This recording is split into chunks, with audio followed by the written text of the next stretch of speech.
नमस्कार दोस्तों। आज हम बात करेंगे कि फ्राइडे को निफ्टी कैसा रहा और आने वाले मंडे को कैसा रहेगा।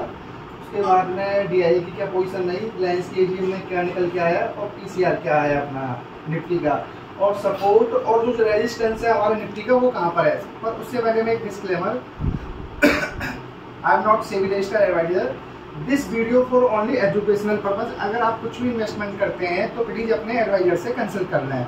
Thank you. अब आइए हम टॉपिक पर आते हैं अपने कि निफ्टी इतना मतलब डेली क्यों नेगेटिव जोन के अंदर बंद हो रहा है और इतना ओवरसोल्ड होने के बावजूद। अब सबसे पहले आप ये समझिए, कल निफ्टी जो था अपना 24,427 पर क्लोज हुआ, इसमें जो नेगेटिव क्लोजिंग हुई -74 पॉइंट के आसपास। इसमें सबसे बड़ा जो कंट्रीब्यूटर था अपना वो रिलायंस का था। अकेले रिलायंस ने निफ्टी के अंदर आप समझो 44 पॉइंट का कंट्रीब्यूशन किया अपना, अकेले रिलायंस ने। और रिलायंस की कल एक एजीएम थी, आपको पता ही है।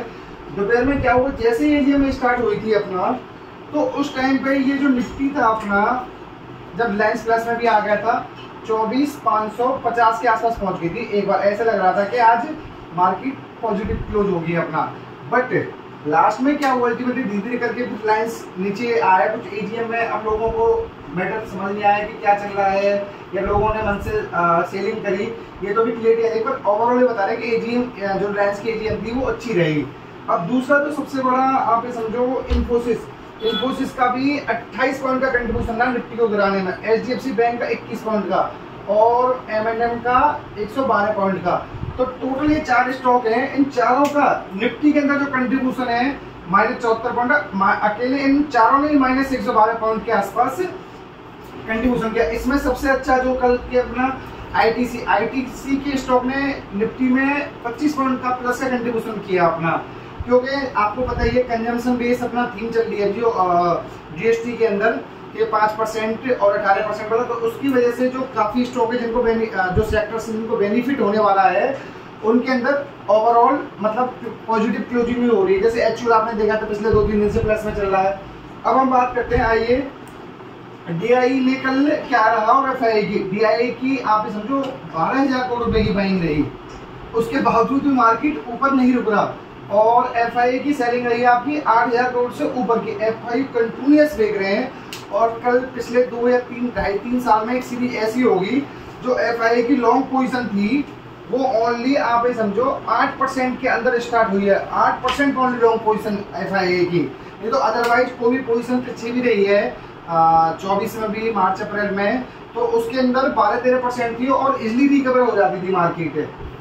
इस बार क्या हो रहा है, सबसे बड़ा आपको मैं बताऊं कि जो ये यूएसए वाला मैटर चल रहा है उसकी वजह से ही पैनिक ज्यादा हो रहा है। अभी उनका बयान आ रहा है इस सेक्टर पे, मतलब हम जो इम्प्लीमेंट किया है वो आज रात से ही है।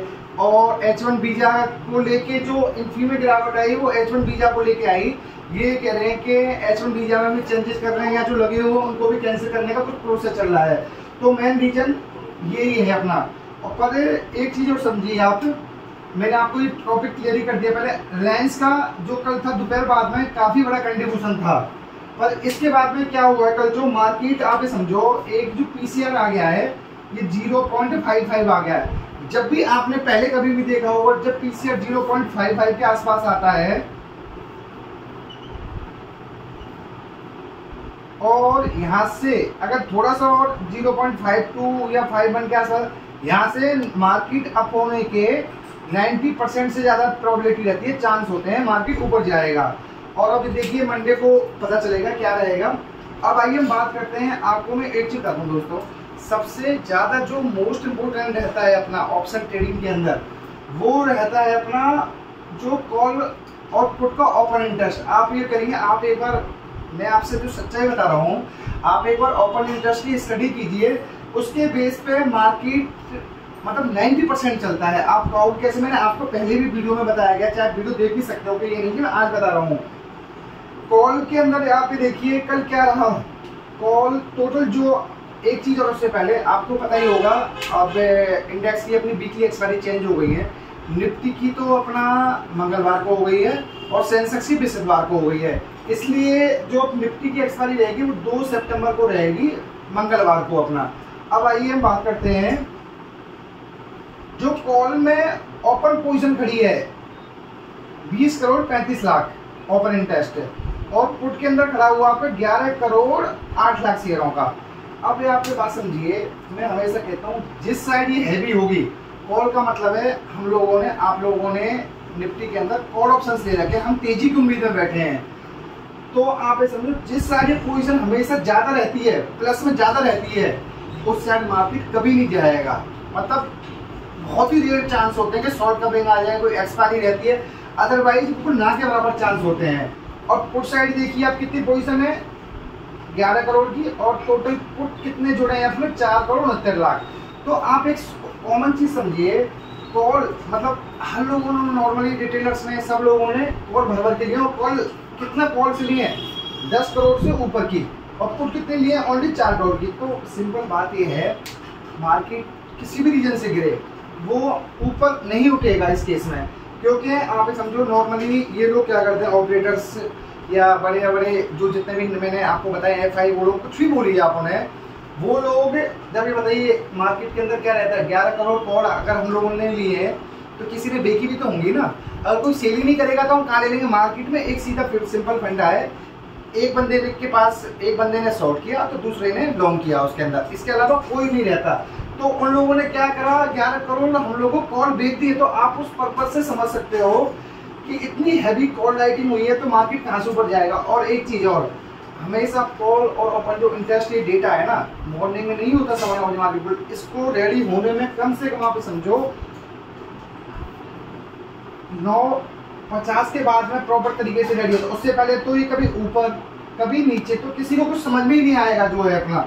तो 10 बजे के बाद आप अगर आप इसको देखते हो ना, इसका आपको डिसीजन लेने में मोर देन 70% एक्यूरेसी आती है इसकी, मोर देन 70% आपको बताऊं मैं। बाकी आप भी खुद एनालिसिस कर लीजिएगा। अब बात करते हैं हम मंडे को जो मार्केट रहेगा उसके सपोर्ट के चांसेस कहाँ पर हैं। अपना सपोर्ट देखिए, एज पर जो ओपन इंटरेस्ट जो मैं बता रहा हूँ इसके साथ रेट बना 24,282 के आसपास, और रेजिस्टेंस का बनेगा, पहला रेजिस्टेंस आ रहा है शुक्रवार का जो अपना हाई है 24,573, और सेकंड रेजिस्टेंस का आएगा 24,625। देखो नेक्स्ट वीक में दो चीजें सबसे बड़ी हैं, एक तो जो ट्रम्प साहब ने इंडिया पर अपना टैरिफ लगाया उसके अंदर वहीं के हाई कोर्ट जो वहाँ के लोकल कोर्ट है उन्होंने कहा है कि आपको टैरिफ लगाने का कोई राइट नहीं है, जिस हिसाब से आप टैरिफ लगा रहे हो अपना, क्योंकि इससे आम पब्लिक को नुकसान हो रहा है। ये जो अधिकार है जो वहाँ की जो पार्लियामेंट है उनके पास है, कि स्पेशली नहीं कि आपके पास अपना अधिकार रहेंगे। अब ये साइड मैटर वहाँ की सुप्रीम कोर्ट में भी आ सकता है, जो टॉप कोर्ट है। बाकी देखिए अब क्या रहता है, एज पर जो अपने वहाँ से न्यूज आई है अपना, उसके हिसाब से बता रहा हूँ मैं आपको। अब दोस्तों एक चीज देखिए, आप मंडे को मार्केट ओपन होती है, ओवरऑल तो देखो शॉर्ट के अंदर ही चल रही है पोजीशन। 2 और 3 तारीख को GST की अपना मीटिंग से अगर वहाँ अनाउंसमेंट हो जाता तो मार्केट वैसे ही बहुत ओवर सोल्ड डाउन के अंदर चल रही है। FI की अभी समझिए आप लॉन्ग पोजीशन कितनी है, मोटा मोटा आप समझो 8% कितना मेकिंग है वो अभी बताओ लॉन्ग पोजीशन इंडेक्स के अंदर। ओवरऑल तो अपना कोई है नहीं, यहाँ से 100-150 पॉइंट से ज्यादा की वो नहीं, जिस दिन शॉर्ट कवरिंग आएगी तो 300-400 पॉइंट की इजीली आ सकती है। और दोस्तों एक चीज और, अगर आपको ये वीडियो अच्छी लग रही हो तो प्लीज रिक्वेस्ट है आपसे, चैनल को सब्सक्राइब कीजिए और वीडियो को लाइक जरूर कीजिएगा, और कमेंट सेक्शन में बताइए कुछ और इम्प्रूवमेंट करना है। Thank you so much.